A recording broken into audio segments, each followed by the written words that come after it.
ओम शांति।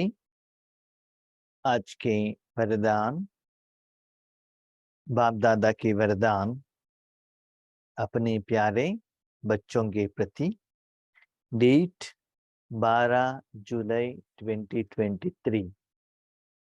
वरदान है, लौकिक वृत्ति दृष्टि का परिवर्तन कर अलौकिकता का अनुभव करने वाले ज्ञानी तू आत्मा भव।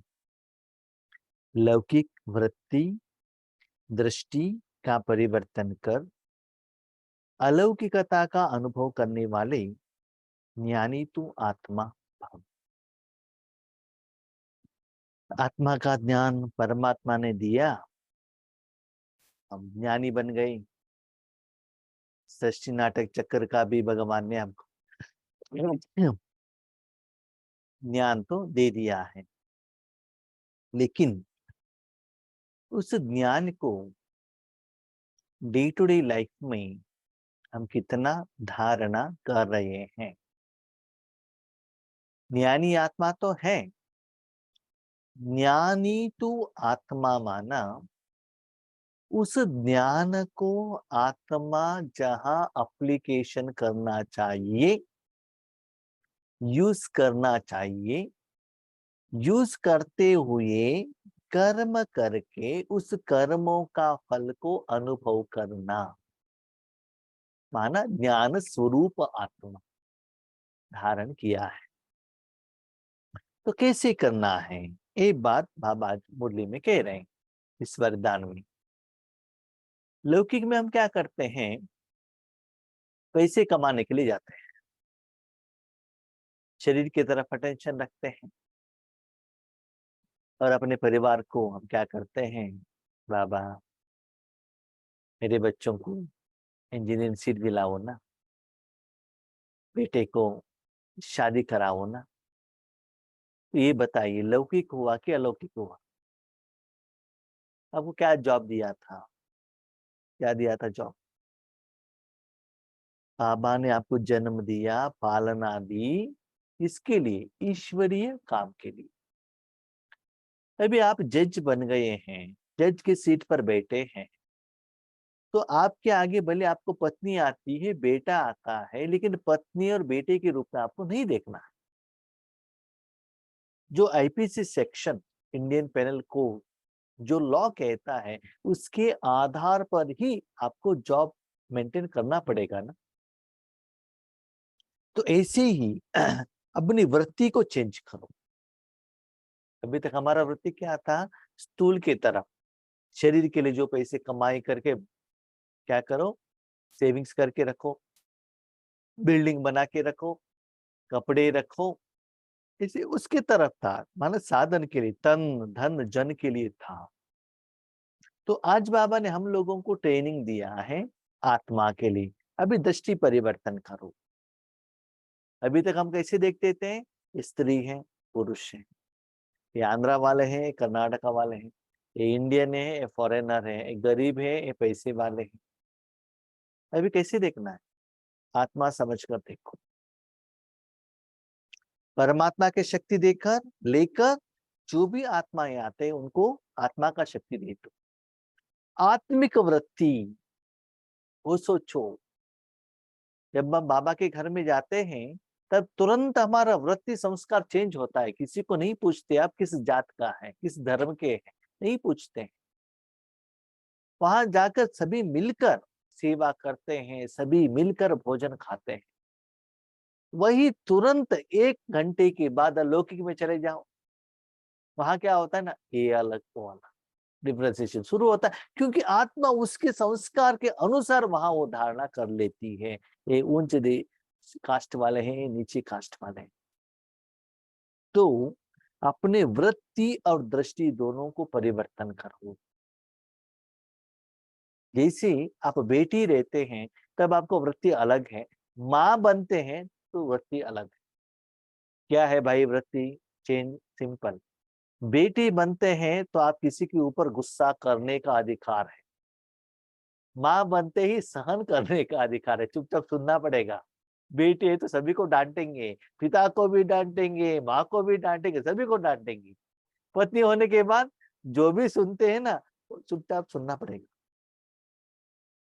जो बेटा घर में रहता है सभी के ऊपर गुस्सा करता है, जब वो स्टूडेंट बनकर और कोई हॉस्टल में जाता है और कहाँ भी रहता है, तो चुपचाप लोग जो कहते हैं सुनना पड़ेगा। तो चेंज होता है ना। हम भी जब सेवा पर जाते हैं ना, जब वो स्टेज पर बैठते हैं, जो भी कहना है कह सकते हैं। जब नीचे उतरते हैं ना, हमारे जो प्यारे प्यारे माताएं जो कहते वो सुनना पड़ेगा आपको। जब हम ज्ञान सुनाने के लिए बैठते हैं, जो भी देना है सुना सकते हैं, लेकिन भोजन खाने के लिए बैठते हैं ना, वो जो देते हैं हमको खाना पड़ेगा, उतना परसेंटेज में खाना पड़ेगा, तो हमारा वृत्ति चेंज हो जाता है। ठीक है। तो ऐसे ही बाबा कहते हैं, बच्चे मैंने आपको ट्रेन अप किया है रूहानी सेवा के लिए। अभी आत्मा को देखो, आत्मा के परिवर्तन की तरफ देखो। राइट। अपने बच्चों को, परिवारों को, पति लोगों को, भाई बहनों को, सास ससुर को, रिश्तेदार को ठीक करना है ना, करो। बाबा ने मना नहीं किया। बाबा क्या कहते, आत्मा को देकर आत्मा को दे दो। बेटा भाई बहन वो शरीर का नाता हो गया, शरीर का संबंध हो गया। नहीं, आत्मा के रूप में उनको ज्यादा देना है ना, ज्यादा ही दे दो, नो प्रॉब्लम, जितना भी चाहिए दे दो, लेकिन आत्मा के लिए दे दो। आत्मा को देखो, भगवान का जायदाद देखो, दे दो, माना निराकार शक्तियों को दे दो। तो ऐसे अलौकिकता देते देते देते उसमें आपको कितना उसका बेनिफिट, कर्मों का फल मिलता है, और उस आत्मा के साथ आपका जो संबंध, रिलेशनशिप कैसे नेगेटिव से पॉजिटिव में परिवर्तन होता है, और वो आत्माओं को आपके तरफ कितना दिल का दुआ मिलता है, ये सभी आप अनुभव करो। माना ऐसे आप अपना ड्यूटी निभाओ, अपना पार्ट करो, उसके बाद वो कर्मों का भी अनुभव चेक करो और कंपैरिजन करो। तो ऐसे सदा कर्म क्षेत्र में भी, कर्म के समय में भी ज्ञान को अप्लीकेशन करने वाले आत्मा बनो। जहां भी आप जाते हो, ईश्वर का मैसेंजर बनकर जाते हो, वहां ईश्वर उन आत्माओं को कुछ देना चाहता है। भले वो ब्लड रिलेशन हो, भले वो भगत हो, भले वो क्रिश्चियन मुस्लिम कोई धर्म वाले हो, भले वो फॉरेनर्स हो, कोई भी हो, हर एक आत्मा, भले एनिमल्स का सोल हो, कोई भी हो, पंच तत्व हो, हर जगह पर आपको क्या देना है। अभी देखिए ब्राह्मण, उसके बैग में क्या रहता है, भगवान का प्रसाद ही रहता है ना। कोई कुछ पूछता है तो क्या देता है उस बैग में, जो भी भगवान का प्रसाद है, जो नैवेद्य रखा था उन्होंने, वही उठाकर दे देगा ना। तो सदा अपने संस्कार में, मन में, संकल्प में वही स्टॉक करो। तो अमृत वेले में, दिन में वही तपस्या द्वारा स्टॉक करके रखना। और बाबा और एक बात कहते हैं, बच्चे देखो, अभी का जो रूहानी कमाई है, अंतिम समय में आपको सीरियस सिचुएशंस में आपको सहयोग में आएगा। अभी का जो रिश्तेदार, ब्लड रिलेशन, पैसा, बिल्डिंग, जायदाद, लैंड, पोस्ट पोजीशन, एक कुछ भी फाइनल एग्जाम में आपको सहयोग में नहीं आएगा। अभी लौकिक में आप एग्जाम में बैठे, राइट। आपको स्कूल में एडमिशन आपके माँ बाप ने किया, ट्यूशन में लगाया, आपको कुछ एजुकेशन समझ में नहीं आया तो माँ बाप ने, भाई बहनों ने, ट्यूशन टीचर ने आपको हेल्प किया, बहुत कुछ किया। ठीक है, उस समय आपका तबीयत ठीक नहीं था तो आपको डॉक्टर ने हेल्प किया, पेट खाली था, होटल वालों ने आपको भोजन दिया। लेकिन एग्जाम के टाइम पर आपके साथ कौन रहता है? माँ बाप रहते हैं, ट्यूशन टीचर रहते हैं, डॉक्टर रहता है, भोजन रहता है, खुद आपका स्कूल टीचर या आपका वहां सुपरवाइजर रहता है। रहने के बाद भी वो आपको हेल्प करता है? नहीं है ना। तो उस समय आपके साथ क्या रहता है? क्या कॉपी कर सकते हो? बुक रहता है? नहीं। क्या रहता है? जो आपने पढ़ाई करके निराकार संस्कार जो रिकॉर्डेड है, वही आपको एग्जामिनेशन पेपर में हेल्प करेगा। बाजू में बैठने वाला आपका जो क्लोज फ्रेंड, वो भी आपको हेल्प नहीं करेगा। क्यों मालूम है? उनको भी 3 आवर्स काफी नहीं है, आपसे बात नहीं कर सकता है, वो इतना बिजी रहता है। तो ऐसे ही बाबा कहते बच्चे आज वर्तमान समय में जो आप तपस्या करते हो, ईश्वरीय सेवा करते हो, सेवा का फल इकट्ठा करके स्टॉक करके रखते हो, वही आपको सदा काल के लिए आपको हेल्प करेगा। इसके लिए ईश्वरीय कर्म करने के समय में भी, लौकिक के समय में भी आपको इस ज्ञान को अप्लीकेशन करना पड़ता है। तो जहां भी जाते हो आत्म स्वरूप में रहो, आत्मा को देखो और आत्मा को देते रहो, यही वृत्ति दृष्टि रहे। माना बाबा के बच्चे बनने की बात, जो भी जहां भी आपको इनविटेशन आता है, भले लौकिक में शादी में जाते हो या वेजिटेबल मार्केट में जाते हो, भले अपने बच्चों के एडमिशन करने के लिए स्कूल में जाना पड़े, व्हीकल में ड्राइवर है, बीच में कोई भी रास्ते में मिलता है, आप एक स्मृति में रखो, मुझे उन सभी लोगों को क्या देना है, रूहानी वाइब्रेशन देना है। ये संकल्प करते देते चलो, तब देखो वो कर्मों का फल कितना खुश होता है। अब चाहिए तो चेक कीजिएगा, एक दिन अपने घर से बहुत अच्छा अच्छा आपने टोली बनाया। क्यों बनाया टोली? नहीं तो मार्केट में स्वीट लेकर आ गए। क्यों? आपका बेटे का बर्थडे है। ओके, डेयरी मिल्क चॉकलेट ले लिया, जो भी ले लिया, और जितना भी लोग उस दिन मिले उन सभी को बांट लिया आपने, राइट? कि मेरा बेटे का बर्थडे है, बर्थडे बर्थडे। आप कहेंगे तो टोली देंगे, स्वीट देंगे, तो कोई मना नहीं करता है, खा लेते हैं, राइट? एक दिन हो गए ना, उस कर्मों का फल चेक करो। एक दिन कुछ भी किसी को कुछ भी मत कहना, जो भी संबंध संपर्क में आते हैं, इस आत्मा को देखो और परमात्मा का शक्ति देते चलो। उनको मैं दे रहा हूँ, आप दृष्टि ले लो, ऐसे भी कहने का जरूरत नहीं है। वो कर्म करके इवनिंग नुमा शाम योग में आकर बैठते हो ना, तब चेक करो वो कर्मों का फल कैसा था, ये कर्मों का फल कैसा था। फाइनली कर्म करने वाला आत्मा ही है, फल आत्मा को अनुभव होता है ना। तो ये दो वृत्ति, अपना ड्यूटी, जिम्मेदारी मेंटेन करके देखो और खुद चेक करो रिजल्ट्स क्या होता है। इसको बाबा कहते हैं ज्ञानी तू आत्मा। माना जो भगवान ने ज्ञान दिया है वो कर्म क्षेत्र में अप्लाई करने वाले, और आपका कर्मों का फल का अनुभव आपको ही हो जाता है। लौकिक संबंधों में रहते हद के संबंधों को न देख, आत्मा को देखो।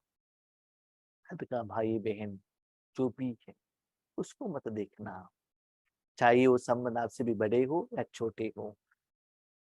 भाई बहनों के रूप में देखना। याद रखिएगा, आपको सदा क्या अच्छा लगता है? किसी को देना ही अच्छा लगता है ना, लेना अच्छा लगता है कि? कोई रिश्तेदार के घर में जाएंगे तो हम कुछ ज्यादा ही दे देना, उनसे जितना सर्विस लेते हैं उससे भी ज्यादा ही दे दे, यही चाहते हैं ना। तो ऐसे ये तो फ्री में मिल रहा है, बाबा दे रहा है, तो देने के लिए एक साधन बनो और आत्मा समझकर उस आत्मा को देखते रहो। हाँ, आत्मा देखना इसका मतलब आपको बिंदु दिखाई नहीं देगा। बाबा कहता है बच्चे, भाई दिखाई देगा क्या? पत्नी दिखाई देता है, पति दिखाई देता है, सास ससुर दिखाई देता है? नहीं है ना। आपके मन में क्रिएशन किया है ना, ये मेरे माँ है, ये मेरा बेटी है, ये मेरा बेटा है, ये मेरा संबंधी है, चाचा है, काका है, मामा है। किसने किया? आपने किया ना मन में। इसीलिए बाबा कहते हैं सूक्ष्म रूप में आत्मा को देते चलो। क्या देना है? गुस्सा नहीं, विकार नहीं, ईश्वरीय सुख को देते चलो। आत्मा देखने से या तो खुशी होगी या रहम आएगा।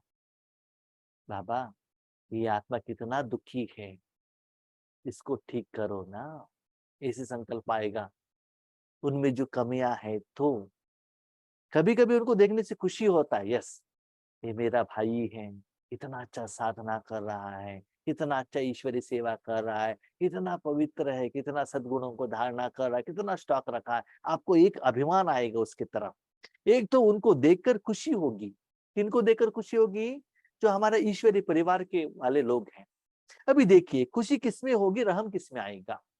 लौकिक में भी देख लीजिएगा, एक परिवार है, वो बहुत पहले बहुत गरीब थे, लेकिन आज उनके बच्चे बहुत अच्छे पोस्ट में आ गए हैं, तो बहुत अच्छा बिल्डिंग है, कार है, सब कुछ है, उनको देखकर खुशी होता है। यस, ये लोग पहले कितना कैसे थे ना, आज तो कितना धनवान हो गए हैं। उनको देखकर खुशी होता है। रहम किसके प्रति आता है? जो पहले धनवान थे, वो दारू पी रहा है, गुटखा खा रहा है, कैंसर आया है, चोरी करता है, माँ बाप को दुख देता है, माना जो गरीब बनता है उनको देखकर रहम आता है। इसीलिए आपके साथ जो भी बीके भाई बहने सेवा के लिए निमित्त बनते हैं, तीव्र पुरुषार्थ कंपटीशन कर रहे हैं और आगे बढ़ रहे हैं, लोगों को लेकर आगे बढ़ रहे हैं, तो उनको देखकर खुशी होना चाहिए। यस, मेरा भाई बहन भी बहुत अच्छा इंप्रूवमेंट्स हो रहे हैं ना। जिनके पास ज्ञान नहीं है, दुख का अनुभूति कर रहे, उनको रहम होकर उनको क्या करो, देना पड़ता है ना। जब हॉस्पिटल में जाते हैं, वो गरीब लोग हैं, आप तो क्या करते हैं, फूल लेकर जाते हैं, ब्रेड लेकर जाते हैं, नहीं तो धन लेकर जाके उनको देते हैं ना। इसीलिए बाबा कहते कोई भी आत्मा हो, उनके प्रति रूहानी रूप में कुछ ना कुछ आपको देना ही है। यह आत्मा बेचारी परवश है, अज्ञान में है, अनजान है। मैं ज्ञानवान आत्मा हूं, तो उस अनजान आत्मा पर रहम कर अपनी शुभ भावना से बदलकर दिखाऊंगी। कल एक वीडियो देख रहा था यूट्यूब में, उसमें एक भाई ब्रह्म कुमार्स के बारे में इतना नेगेटिव कह रहा है। ब्रह्म कुमार्स लोग ये कहते हैं, ये कहते हैं, ब्रह्म कुमार्स लोग ये सत्युग में जाते हैं, 5000 साल का कह रहे, इतना नेगेटिव कह रहा था। ठीक है, सबको सुन लिया क्या कह रहे हैं, अभी सुन लिया मैंने। उसके बाद बाबा से पूछा, बाबा ये तो इतना कह रहा है ना। तो बाबा कहते हैं बच्चे वो भी सत्युग में आए, वो भी स्वर्ग में आएगा। अरे कैसे? देखो बच्चे, वो इतना इंफॉर्मेशन दे रहा है, राइट, इतना इंफॉर्मेशन दे रहा है, इसका मतलब उन्होंने तो स्टडी तो किया है, ज्ञान तो सुना है। और रॉन्ग प्रेजेंटेशन कर रहा है वो बात अलग है, लेकिन उतना स्टडी करने के बदले वो ऐसे तो कुछ नहीं कह सकता है ना। तो इतना ध्यान तो उसके क्या है, संस्कार में तो है ना। तो एक ना एक दिन उनका गलती उनको एहसास हो जाएगा। तो हिंदी में एक फिल्म आया था, ओ माय गॉड। वो गॉड के प्रति उनको क्या है, फेथ ही नहीं है, फिर भी भगवान उनको बचाता है। क्यों? जो भी करता है पक्का करता है, अंदर एक बाहर एक नहीं है। गॉड नहीं है तो आगे भी वैसे ही कहता है। तो बाबा कहते ऐसे करने वाले भी वो ऐसे नेगेटिव रूप में तो वो ज्ञान देते हैं ना, तो उनको तरफ भी क्या करो, बाबा इनके पास ज्ञान तो है, अभी आगे भविष्य में ज्ञान एक्स्ट्रा लेने का जरूरत नहीं है उनको, ऑलरेडी है उनको, क्योंकि नेगेटिव प्रेजेंटेशन करने के लिए उन्होंने ज्ञान को स्टडी किया। दुनिया वाले क्या कहते हैं, ब्रह्म कुमारी क्या कहते हैं, तो उसमें भी उसको कल्याण है ना। वो बाबा ने आंसर नहीं दिया होता तो मुझे उस आत्मा के प्रति क्या संकल्प आता, बताइए। इसीलिए ये तो अज्ञानी है, अनजान आत्मा है, उनके ऊपर क्या करो, रहम करो बाबा। उनको जल्द से जल्द उनका जो माना क्या कमियां हैं, उनका जो क्या है वीकनेस, वो ठीक हो जाए। इवन अभी हमारे जो सचिन भाई हैं, वो भी बहुत ब्रह्मा कुमारी के बारे में अपोजिशन करते थे, कह रहे थे, उनकी बहन के साथ झगड़ा करते थे, लेकिन एक दिन परिवर्तन हो गए ना। और हमने ये भी देखा है, जो बहुत अपोजिशन करते हैं ना, उनकी जिंदगी में ऐसे एक सिचुएशन आ जाता है, वो भगवान को इतना प्यार करने लगते हैं। तो हम यही शुभ भावना रखेंगे कि उनके जिंदगी में वो दिन बहुत जल्द से जल्द आ जाए, ताकि उनका गलती उनको महसूस हो सके। तो ऐसे हर एक आत्मा के प्रति शुभ भावना, नहीं नहीं बाबा वो तो गलत कर रहा है, उनको सबक सिखाओ, ऐसा नहीं, ऐसे संकल्प नहीं करना चाहिए। ठीक है, तो ऐसे प्रैक्टिकल सिचुएशन आता है तो बाबा कितना एग्जैक्ट एंड एक्यूरेट आंसर देता है, बच्चे ये ऐसा है, आपको किस भावना से देखना है। इसको बाबा कहते हैं दया भाव। अपने वृत्ति और दृष्टि को बदलना ही अलौकिक जीवन है।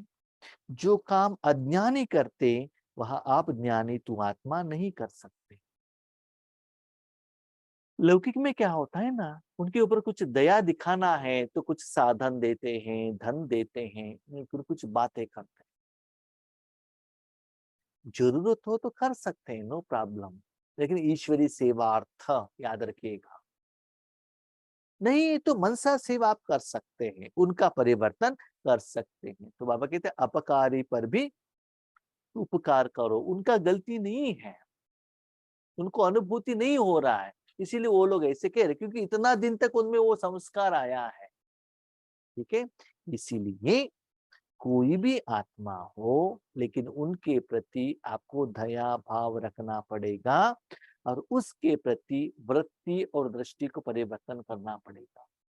अभी अपने ही बच्चे, कितना भी उनको कमियां हैं, आपके आगे आते ही उनको तुरंत आप क्या करते हैं, माफ कर देते हैं ना।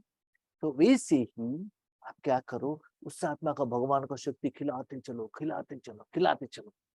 हमारे जो माताओं के ऐसे भी बहुत अच्छा अनुभव है। उनका जो बच्चे हैं या फिर पति है, कोई दारू पीकर आते हैं तो क्या करते हैं मालूम है वो लोग, उनके पास ऐसे कुछ मेडिसिन है तो भोजन में मिक्स करके दे देते हैं ताकि इनके दारू पीना बंद करें। तो भावना रखते हैं, इनडायरेक्टली दे देते हैं। तो ऐसे ही बाबा कहते सदा आत्मा में परिवर्तन हो जाए, ये वृत्ति दृष्टि रखते जाइएगा, तब देखेगा आपके साथ में रहने वाले आत्माओं में ही कितना परिवर्तन तुरंत आने लगता है।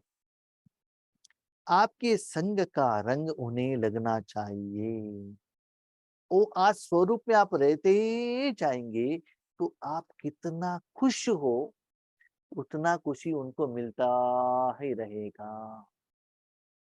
मैं अपना लौकिक परिवार में भी मैं देख रहा हूँ, हम जब यहाँ रहते हैं वो लोग बहुत खुश रहते हैं। ठीक है, लेकिन उनका जो विकार का प्रभाव आपके ऊपर नहीं आना चाहिए। उसके लिए क्या करना है, आपका पावर ज्यादा होना चाहिए। उनका जो रूहानी भोजन है, काम क्रोध लोभ मोह अहंकार अज्ञान का भोजन आपको नहीं खाना है। परमात्मा का जो भोजन है वो आपको उनको खिलाना है। डायरेक्टली खिलाने का जरूरत नहीं है। ठीक है, करने का जो इच्छा है, भावना है, उतना अंदर से देने का जो आपको वो इच्छा है तो जरूर आप दे सकते हैं। तो बाबा कहते हैं रूहानी भोजन देने में अपना बनाओ, नजदीक में रखो, बार बार दे दो, जितना चाहिए उतना दे दो बच्चे।